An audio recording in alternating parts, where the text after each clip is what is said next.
Okay, hello again. So now I'm going to show you how we prepare for ashing and determining the ash content. So again, you will have your desiccator, and the desiccator has your tag of your sample. So if you here we have Cheerios as an example. So you'll come and you'll find this desiccator with everything you need for the different measurements. So we have the socks lid, we have the Mojinie dish for fat, and then we have the crucibles for ash. So for ash, here are the data that you need to collect, and make sure you write them in your lab notebook, and then when you have the measurements, you translate to the computer here. So what you have first is the crucible number. So the crucible number, you'll find a number on the crucible. This one is 50, the other one was 115. So you make sure you write down the crucible number, and then you take the weight of the crucible. Then you can zero the balance and take the weight of a sample of about 2 grams sample. And tomorrow, after the sample has been ashed in the muffled furnace and placed back in your desiccator, you come back and you weigh the crucible with the ash in it. Then you get the weight of the ash by just simply subtracting the weight of the weight of the crucible. You subtract it from weight of the ash plus crucible. Very simple. So let me just show you what to do. I will demonstrate here. We turn on our balance. We wait until we see the zeros stable, we see the gram, and we put the crucible, and we close the doors and let it stabilize, and we take the weight that we see. You can then actually zero the balance, and you weigh 2 grams into that crucible. And you take the measurement and you place the measurement, you write the measurement down in your lab notebook, and then you transfer it to the computer. So you do that 3 times. So actually you have 3 repetitions. So you make sure that you weigh your sample 3 times. After your sample is weighed out, we close this desiccator and we place your samples in the muffled furnace. So I'll be going down now just to show you the muffled furnace, because you won't be able to go down. You just weigh your sample, we put them in the muffled furnace for you, you come the next day, and then you weigh the ash. So make sure to take note of the balance you've used for weighing all of your different samples, because you want to use the same balance that you use for weighing for ash, or weighing for software, or weighing for the Mojinie. Okay? We'll go down. So here's our muffled furnace. It's pretty old, but still works really well. So what you see here is we control the temperature here. We kind of wind it to the correct temperature. And you can see it's around 450 to 500 degrees C. So it's really hot. It's not turned on right now. And over here you see we have the exhaust or the hood, because all of the fumes that come from burning the organic matter will come out here and then will be sucked up. So nothing will be in the environment around us. So basically, you can see it's a heavy door because the temperature is really hot, and we don't want any of that temperature transferred into the environment. So it's really heavy door to open, but here it is. So if you look in there are already some crucibles in here. So what we normally do is when you weigh your samples, we just have them in your desiccator here and just take them out one at a time with your sample weighed in, and carefully carry it and place it in the muffled furnace. And that's what we do. Once all the samples are in, we close this tightly again and turn the furnace on. So the temperature gradually rises to 500 degrees. What happens at 500 degrees C, as we talked in class, all of your organic matter will burn off, will be incinerated. What's left is the inorganic matter, which we call ash, and that contains your minerals. So basically, that's it. It's very simple. We come back the following day, and we turn it off. And then we have to wait about 2 hours or so to make sure that it is not hot when we open the furnace. So then we open the furnace when it's cool and take out the samples. Now in there you only have ash. And we place them back in the desiccator and we let them sit there for a little bit to equilibrate to room temperature. Then you come and weigh your samples, and that's as simple as that. Hello everybody, so today it's my turn, so I'm going to show you how we're going to do the subset extraction of fat for fat determination. So when you come to the lab, you'll see a desiccator with your sample label on it. So for example, here we have the Cheerios. So here is the sample for the Cheerios, where actually you have your Cheerios sample, and in here is the utensil that you will be using. You open this here, and what you'll find all the things you need for the experiment. So you have what you need for sock slit, you have what you need for Mojinie, and you have the crucible that you need for ashing.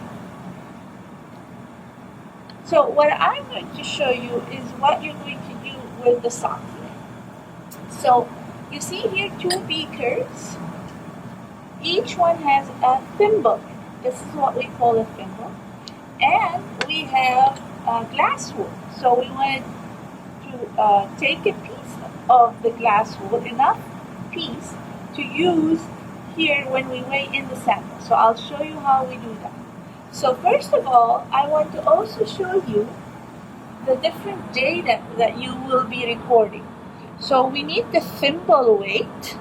We need to put in 2 grams of sample and take the weight of the thimble plus the sample. When we take that measurement, we add a piece of glass wool. We tuck it in really well and take the weight. The sample weight is by difference. So when you have the thimble weight and you have the thimble plus sample, you can subtract the thimble weight from the thimble plus sample to get the sample weight. This is the weight that you will be taking the following day, because after we put the sample on the sock slit, it takes about 6 to 8 hours to extract. Then the TA will take it out and let it sit in the under the hood for a while to remove the solvent.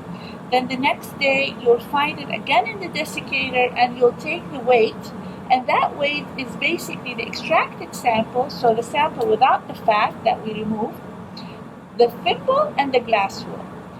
If you subtract this value from the value of thimble plus sample plus glass wool, you get the weight of the fat, and then you do the calculation as listed in your addendum.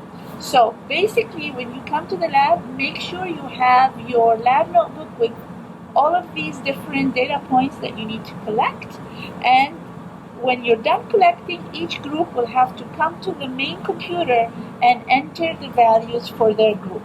And you'll see we're going to do it in duplicate. So here we have Cheerios, so the Cheerios group is right here, so they will enter twice, or they will have 2 thimble values to enter throughout these rows. Okay, so now what you need to do is you turn in your balance, and you want to label your thimble as well as the beaker, because when you come tomorrow, it's going to be placed here. You want to know which one is rep 1 and which one is rep 2. So for Cheerios, I will just put C1, and I use pencil. So use your pencil to write C1, And then in the other one, use your pencil to write C2. Okay, pencil, not pen, because the solvent can dissolve the ink.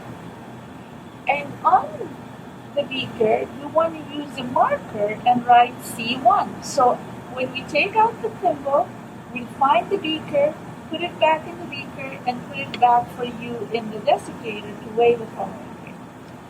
So now that you labeled your thimbles, you take that beaker, you have your balance on and zeroed, you take out the thimble and place the beaker, close, and zero the balance.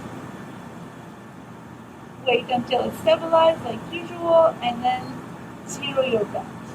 At this point, you don't care about the weight of the beaker, right? You only want the weight of the thimble. You put the thimble here, close the door, and wait for it to stabilize. And then you take that measure, write it down in your notebook, and then later on when you're all done, you enter it in the computer. Now that you've taken the weight of the thimble, do not zero the balance. Take your sample and put in there about 2 grams of your sample. And then take the reading. That would be the thimble plus your sample, and then you enter that as well. Lastly, when you put your sample in the thimble, you can't take it out like that. You are able to do not touch the balance, do not zero the balance, and then take a piece of glass wool. Make sure it's enough piece to cover your sample, and you tuck it nicely inside your thimble so that it's stuffed nicely. Your sample is inside, and you put it back in the beaker and take the weight again. So what you have here is your thimble, your sample, and your glass wool. You take the reading, you write it down, and then you are done with the first replicator. You repeat the same thing for rep number 2. I'm just going to take this out here for tomorrow, but you don't take out your glass wool, you leave it in there. So that is done. So what I would do when you're done, I will be here in the lab, and I'll take your thimble and I will place it in the Soxhlet apparatus. I showed you this in class. So this is a hot plate. You have the round bottom flask, which we will put solvent in, and then I will disassemble it. The day of the lab, I will open this compartment, you drop your sample in, and then it will sit in this compartment, glass compartment, which is separated from your solvent. We turn on the water, and the cold water will go through the condenser so that it condenses the vapor of the solvent. So the solvent here, I'll let me put this back and show you where we get the solvent. So now that you put your thimble there, we make sure that we have 350 milliliters of diethyl ether. So we put, there will be a beaker maybe, or just directly you can pour in your graduated cylinder approximately 350. It doesn't have to be 350 exactly. It's okay if it's 351 or 349, but you need to get about 350. It's not important to be exact at this point. Take the ethyl ether. We will have the flask with us. I don't want to disassemble it right now. You will pour it in the flask and you add a few glass beads to prevent extra bubbling. Then we put it here, and you have your thimble. We turn on the hot plate. Your solvent will start boiling, evaporating. It goes, the vapor goes through here and directly goes up. It gets condensed and it dripples or drip over your sample. And you'll see that in live in lab, and we'll talk about it more in lab. So that's it. Okay, so hello food analysis students. what I want to just give is a very brief introduction on what Laura and I are going to show you today. And we are going to be demonstrating the Mojinie method for fat extraction. And Laura will demonstrate the actual method, and I'm going to demonstrate a modified method because we're being restricted for access to where some of the equipment for running Mojinie is located because of COVID. So we've modified the method so that you can actually see the video of the actual one, and then you'll use the modified method using the same glassware and everything for Mojinie that you would, but we're going to do it in the lab here. That's it. Hello, my name is Laura Eckhart and I am one of your TAs for food analysis. So this week we're going to do fat and ash analysis on our samples. When you walk into lab, you will have a desiccator that's labeled with your sample. And in that desiccator, there's going to be a few things that you need for the different assays we'll perform today. You'll have 3 crucibles. Do you want to take the top off? We have 3 crucibles there for ash, 2 thimbles for sock slit, and then 2 pans for Mojinie. And so these have been pre-dried, because one thing that's really important, these are gravimetric methods, and so we don't want any moisture from the air to get added to the containers or to be on there, because that could mess up our weights at the end. So that's why they've been dried, and they're stored in a desiccator to make sure that they don't pick up any moisture. So I'm going to show you a little bit of the Mojinie method and how you would start with that in lab. So one thing that's very important with Mojinie is you want to make sure that you're looking at the correct amounts for the samples that you're doing. I'm going to do a demo here with Cheerios. So if we look at the method, at the procedure, for baby cereal, Honey Nut Cheerios cereal, and raw almonds, we're going to weigh 2 grams of sample. Now this is different from any of the cheese samples. Those are going to be 1 gram. So definitely pay attention to that before you get started. Make sure you know exactly how much you're weighing out. And so what we'll do here is in Mojinie, we're going to want to put our sample in a Mojinie flask. And so this is something that's designed very specially for this assay. And it helps us, as you'll see later on, with the actual fat extractions that we'll do. But it's very finicky to work with. Trying to get your sample in here and specifically down in the bottom is a little bit of a challenge. So we've come up with a way for weighing that will hopefully make it a little easier and make sure that you're getting an accurate weight. Because with this weight of the starting sample, it's going to be very important for your data to be correct, that you have the correct weight weighed out in the beginning. So this is a Mojinie tin. This is not one of the ones that we'll use for the actual assay. You'll want the pre-dried ones. But we're going to use this as a way to hold up our Mojinie flask in the balance. So you'll start by not knocking over your flask. They're very expensive. And you'll put both the flask and the tin in. So the first thing you want to do is make sure you tear out the weight of the pan and the flask so that what you're measuring here is just going to be the weight of the sample that you add in. So, like I said, I've washed my hands before really well so I can touch this flask and not be concerned about adding oils from my hand. So you'll weigh sample in, trying to get it all down at the bottom if possible. We'll work with that a little bit more after we get it weighed in. And you're probably going to want to weigh a little bit and then see how much that actually is, since if you think about trying to get sample out of here, that would be a nightmare. Okay, so I've weighed about 1 gram, and since we're doing Cheerios, I know we need to get to be around 2 grams, so I'll add Pretty good. 1.93. So pretty close since we're recording exact weights before and after. This is pretty close. You can put a little bit more if you wanted to be closer to 2, that's totally fine. So then what we'll do is we'll record this weight in the Excel sheet. So what you'll do is you will record your sample weight here where it says sample weight, since that is what you are doing. And I believe ours was 1.9359. Of course, you'll want to double check that to make sure you're recording the accurate weight. And then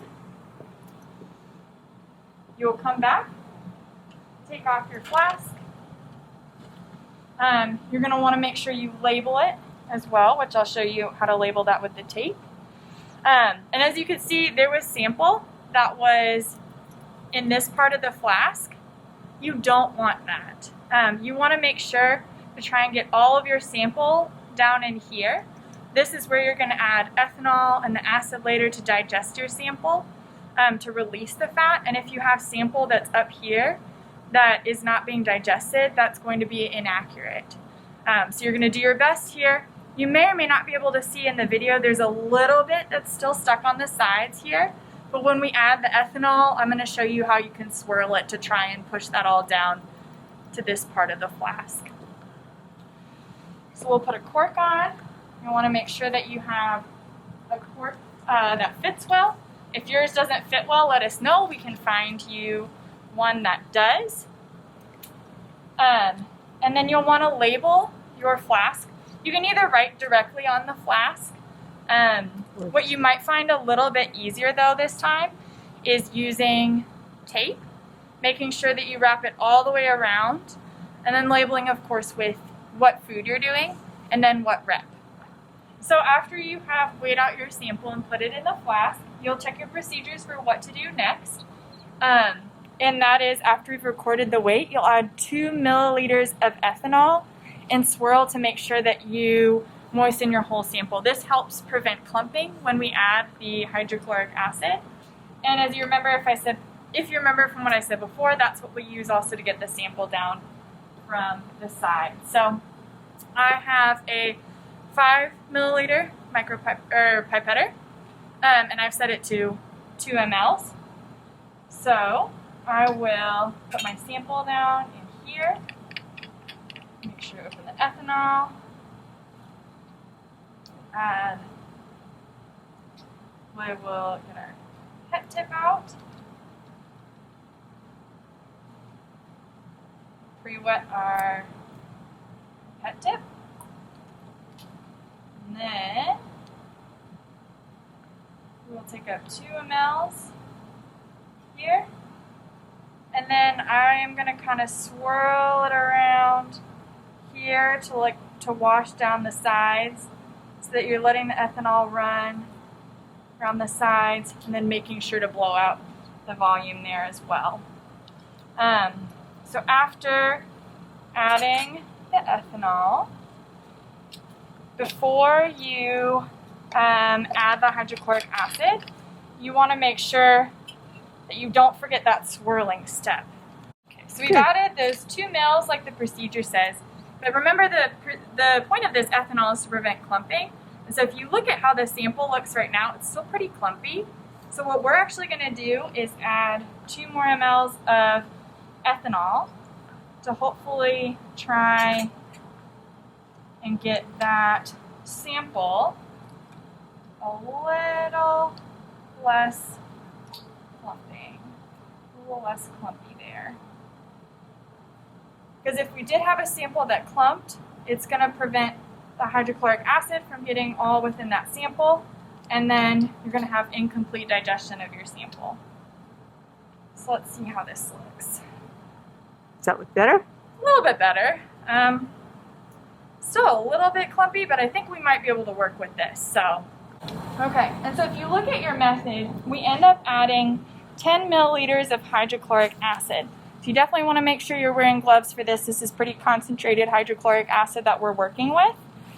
And because we're going to use 10 mLs, we're actually going to use a 10 ml glass pipette here.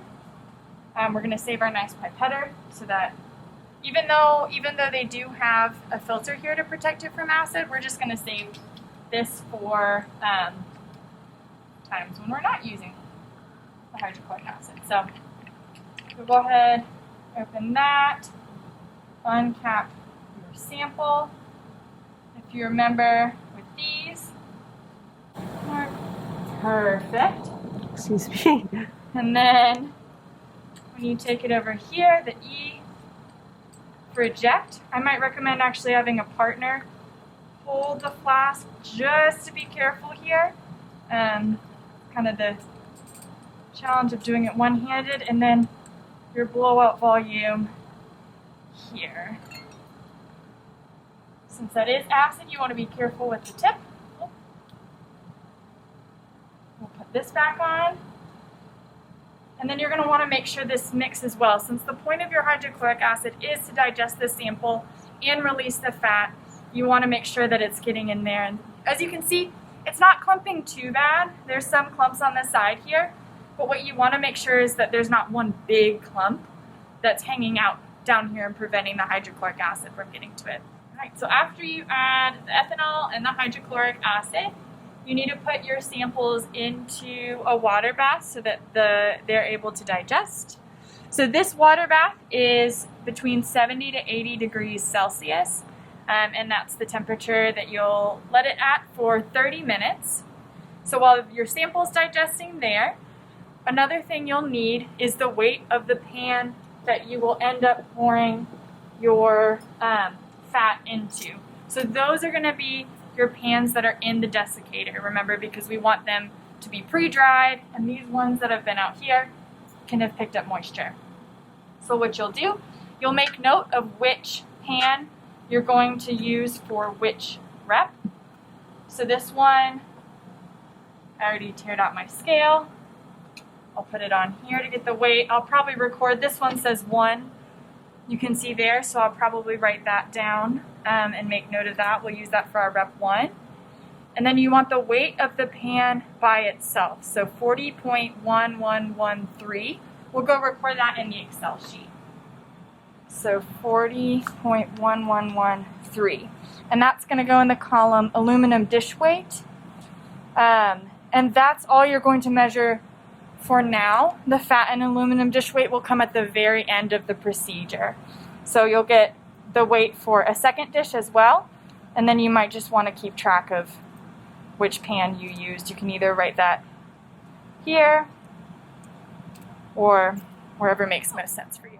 Well, as our sample is digesting, what we're going to do now is show you the extraction part with some pre-digested cheese samples.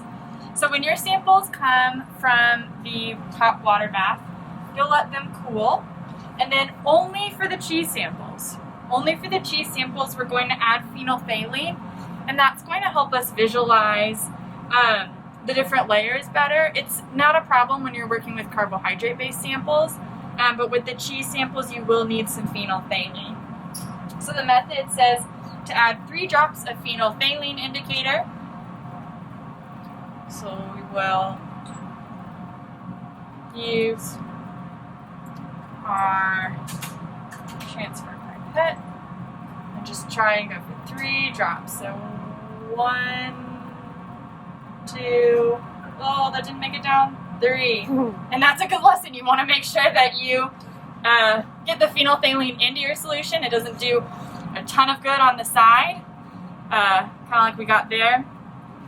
Might actually get some of that in there. Got a little bit more. It'll show up when you add the other solutions. Okay, yeah, so it'll show up when we add the other solutions. So then, the next step is we will add 10 mLs of ethanol. And that's the same for the other samples as well. So we have a larger container here, and we've poured into the beaker so that we can then pour and use this graduated cylinder to measure. So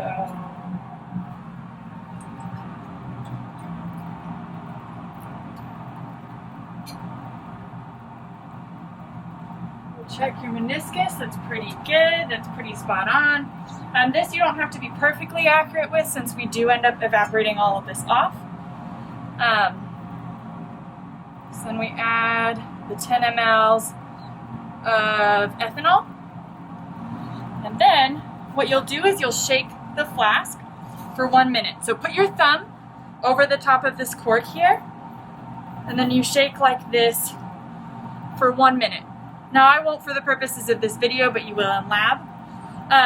The reason you want your thumb over this cork is because these corks throughout this extraction process have a tendency to pop off in very surprising and very loud ways. You don't want that to happen. So also periodically throughout the extraction, so throughout adding our other 2 ethers, you'll want to pull off the cork a little bit to release some pressure. So we've added our ethanol. Next we will do petroleum ether. So this is going to be 25 mLs. So we will be careful and pour that into your graduated cylinder. Put a little bit extra, and it doesn't matter too much since it is going to come out and be evaporated. So then we'll add our pet ether.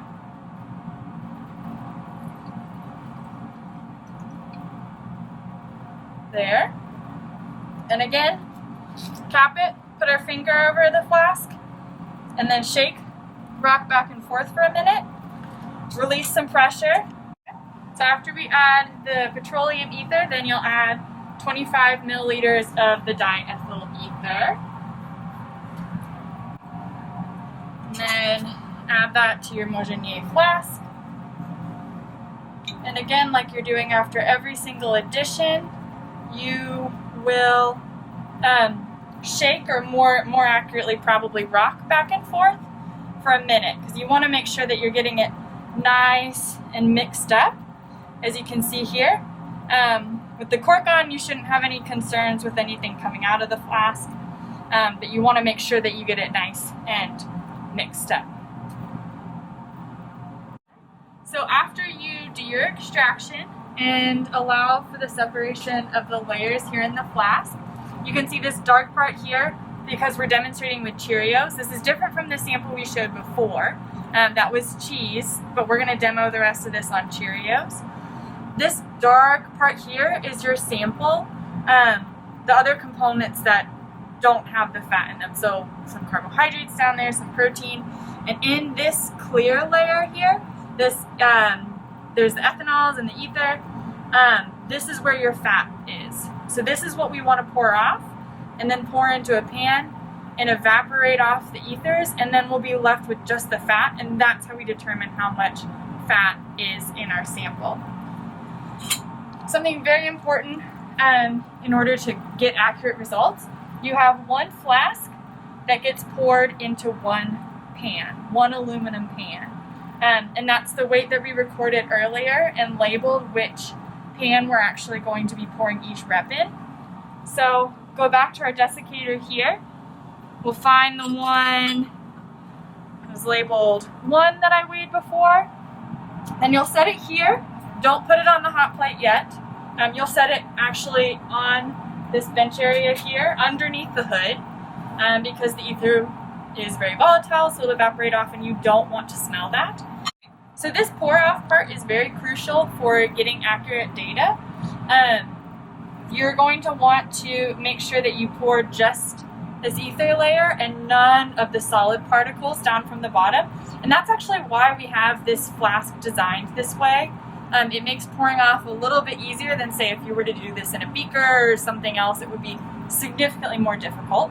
But there is a correct way to pour this flask, and it is going forward like this. So be sure to do it that way. Again, when you take off the cork, you're going to want to keep all of this under the hood. Keep your face away from it too. You don't want to stick your face over this and smell either. That's not going to be good for you. So you'll tilt it forward and just do a good job of trying to do a slow, even pour. Watching here. I'll show you when we get down a little bit more what you're watching for. So as you can see, it's just that clear layer that's getting poured off. Excellent there. And then down at this end, you can see there's a little bit of space. There's that extra layer there, and then you don't want any of this black part. So you can tip it a little bit more But if you're watching, you don't want any of that solid sample to come. So as it gets closer, closer, closer, you're going to want to make sure that you stop pouring before then. Then you'll recap your flask. You'll use tongs to put this on a hot plate so that you evaporate off the ether. So you'll let that'll take some time, and then as you can see here, this is one where the ether's already been evaporated off. You can see maybe a little bit of that shine. That's the fat from your sample. And so you end up doing 2 extractions of this to make sure that you get a more complete extraction of the fat. Then once you allow all of the ether to evaporate off, after your second extraction, then what you end up doing is taking that to a vacuum oven to make sure that we have a complete evaporation. So at the very end, you'll put your samples in here in the vacuum oven, and then once it's finished there, allow them to cool. Of course, putting them in the desiccator anytime that they are not in here or on the hot plate. And then at the very end, you'll weigh the pans, and in your pan, you should have the pan plus the fat, and that's what you'll put in that last column of the Excel sheet. And then since you have the weight of the pan from when you started, the weight of the pan with the fat at the end, you subtract out the weight of the pan, and you have the weight of the fat that's in your sample. Hi, my name is Laura Eckhart, and I am one of your TAs for food analysis. And here I am in the room that houses our Mojinie unit. One thing you might not be able to hear or see since you're not here in this room is we do actually have ventilation going on, since in this assay you're working with ether and pet ether and diethyl ether, both of which are things that you don't want to be breathing in the fumes for, so we have a well-ventilated room. And here we have our Mojinie unit itself. So there are a few parts of the Mojinie unit that you need to be able to run this assay. We have in here, we have a really old school centrifuge, and this is where you'll actually centrifuge samples. You do that by doing a hand crank, so very old school. We also have a plate that heats up here, and this is where you'll put your tins on, and they'll evaporate off the ether. And as you can see, we have this that goes over them so that it keeps all of the fumes inside there. And then lastly, at the end, once you've done your extractions and poured off from your flasks, the last part is put it in a vacuum oven, and we actually have 2 of those here. So that makes sure that we have everything evaporated off, and we just have our fat left in the tins, and we do that before weighing. So to turn on the unit, it's really simple. You turn on all of these switches. It's going to get a little bit loud, so once I do that, you probably won't be able to hear me anymore. But we'll go ahead and get this thing warmed up.